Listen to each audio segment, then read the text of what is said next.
Doctor Sahil Gaba, head of arthroplasty और robotic surgery, जो भारत के पहले आर्थोपेडिक सर्जन हैं, जिन्होंने यूके से रोबोटिक हिप और नी सर्जरी में फेलोशिप पूरी की है। उनकी विशेषज्ञता के चलते अस्पताल ने न सिर्फ ये तकनीक शुरू की, बल्कि फरीदाबाद में पहली बार मेको रोबोटिक असिस्टेड नी और हिप रिप्लेसमेंट भी किया। डॉक्टर गाबा ने कहा, रोबोटिक्स जॉइंट रिप्लेसमेंट में गेम चेंजर है।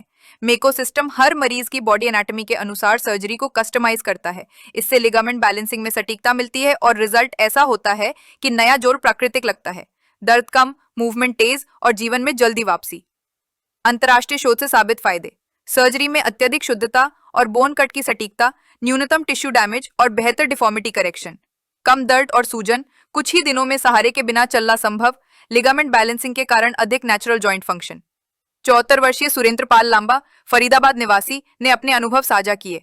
सर्जरी से पहले थोड़ी दूरी चलना भी मुश्किल था। ऑपरेशन के कुछ दिन बाद ही मैं बिना सहारे चलने लगा। ऐसा लगता है जैसे मैंने अपनी आजादी और जीवन वापस पा लिया हो। इस उपलब्धि के साथ अमृता हॉस्पिटल ने साबित कर दिया है कि वह न सिर्फ टेक्नोलॉजी में, बल्कि मरीजों को किफायती और विश्व स्तरीय स्वास्थ्य सेवाएं उपलब्ध कराने में भी अग्रणी है।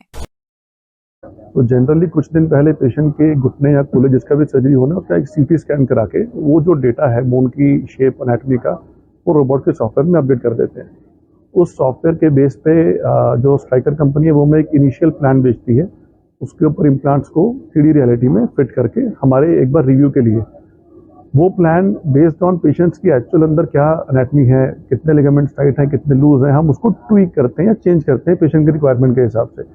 तो प्लानिंग तो पेशेंट की सर्जरी की कई दिन पहले ही स्टार्ट हो जाती है। डिफरेंट होता है, इसके लिए स्पेसिफिक टूल्स आते हैं।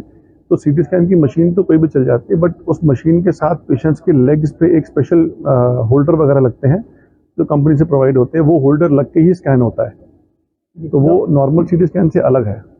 इसमें तो कोई डाउट ही नहीं है कि सबसे बेटर ये है। और ये मैं नहीं कहता, ये डेटा कहता है, और ये प्रीवियस जो बाकी कंट्रीज हैं वहाँ का भी डेटा यही कहता है। ठीक। और टेक्नोलॉजी वाइज अगर आप किसी इंजीनियर से भी पूछोगे कि कौन सी मशीन टेक्निकली ज़्यादा एडवांस है, तो उसमें नो डाउट यही है। डॉक्टर साहब, अभी इंडिया में कितनी मशीनें ये आ गई हैं? ये वाली स्पेसिफिक पूछो तो मुझे एग्जैक्ट आइडिया नहीं पता होगा, बट ये होंगी 30-40 के आसपास तो होनी चाहिए ऑल ओवर द कंट्री। बहुत कारगर है, इसमें कोई डाउट नहीं है। और वाजपेयी जी की सर्जरी तो मुंबई में हुई थी। सर्जन जो थे वो दोनों देश के थे, इंडियन भी थे, यूएस से भी आए थे। जो यूएस से भी आए थे वो भी इंडियन ही थे। टाइमिंग में कुछ डिफरेंट होता है? जैसे नॉर्मल सर्जरी हम करते हैं और रोबोटिक करते हैं, क्या टाइमिंग में कुछ डिफरेंट होता है क्या ऑपरेशन के टाइमिंग में? नहीं, रिकवरी का नहीं, जैसे वो सर्जरी का टाइम, सर्जरी का टाइम आपकी इनिशियल कुछ सर्जरीज में जो आप लर्निंग स्टेज में रहते हो तो थोड़ा सा टाइम जरूर एक्स्ट्रा लगता है, बट एक बार आप कंफर्टेबल हो जाओ और आपका ट्रेनिंग प्रॉपर हो जाए तो सेम टाइम लगता है, कोई फर्क नहीं है। सबसे बड़ी बात सर पैसे की बात करें, क्योंकि हर कोई एक आम नागरिक नहीं करवा पाते, तो उसमें और उसमें कितना डिफरेंट होता है? बहुत मिनिमल है। बहुत हॉस्पिटल्स में अलग अलग रेट्स हैं जो एडिशनल चार्ज किए जाते हैं।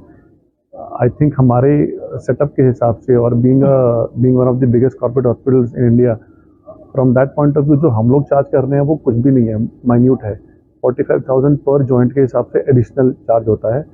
तो अगर आप लाखों की सर्जरी करा रहे हैं, इम्पोर्टेड इम्प्लांट्स यूज़ कर रहे हैं, अच्छी टेक्नोलॉजी यूज़ कर रहे हैं, तो इसमें एक 45,000 एक्स्ट्रा उसमें डालना और सो मेनी बेनिफिट्स जो हमने डिस्कस किए, मेरे ख्याल से वो पूरा जस्टिफाई होता है। क्या लग रहा है डॉक्टर, क्या कहेंगे जो व्यूअर्स को जिसके पैर या घुटने काम करना बंद कर देता है, उसके लिए दुनिया अधूरी सी हो जाती है, वो बिना किसी सहारे के चल नहीं सकता। आप उनको एक नई जिंदगी इस मशीन के थ्रू देते हैं, जिससे वो अपने पैरों पर ही खड़ा हो जाता है और अब अपनी दुनिया को जी सकता है, अपने काम को भी कर सकता है। तो ये मशीन कितना उन लोगों के लिए एक ईश्वरीय वरदान की तरह है। आप बिल्कुल सही कह रहे हैं, ये वरदान ही है अगर आप देखा जाए तो, क्योंकि इससे आउटकम जितने अच्छे हो गए हैं और सर्जरी के बाद जो प्रॉब्लम्स होती हैं वो कम हो गई हैं। ठीक है। तो पेशेंट्स जो व्हील चेयर पे हैं 2-2 साल 3-3 साल से, जो घर में उठ के वॉशरूम तक नहीं जा पाते खुद, अगर आप उस पेशेंट को ऑपरेट करो और 1 महीने के अंदर वो खुद उठ के वॉशरूम जा रहा है, तो आप देखो पेशेंट की लाइफ बदल गई। राइट। जो पेशेंट घर में बंद है 3 साल 4 साल से, वो बाहर जाके घूम सकता है। तो इससे पेशेंट्स में बहुत फर्क पड़ता है। एक तो उनके बोन्स और मसल्स की क्वालिटी बेटर हो जाती है, मोबिलिटी की वजह से इंडिपेंडेंट हो जाते हैं, और मूड भी बेटर हो जाता है। जनरली पेशेंट्स जिनको डिजीज़ बहुत सीवियर होती है वो डिप्रेस रहते हैं, वो चीज़ भी टैकल होती है। जिनका शुगर कोलेस्ट्रॉल हाई है, चलने ना चलने की वजह से, वो भी धीरे धीरे, क्योंकि वो मोबाइल होते हैं, वो भी बेटर हो जाता है। तो मेडिकली भी बहुत बेनिफिट्स हैं, साइकोलॉजिकली भी बहुत बेनिफिट्स हैं। ये तो हमने पेशेंट की बात की, अब डॉक्टरों की बात कर लेते हैं। ये मशीन आने के बाद डॉक्टरों को कितनी राहत मिली है? पहले सर्जरी करने में उनको कितना टाइम लगता था और किस लेवल की सर्जरी वो कर पाते थे? ये मशीन आने के बाद और कितनी गहराई तक वो किस लेवल की सर्जरी कर सकते हैं?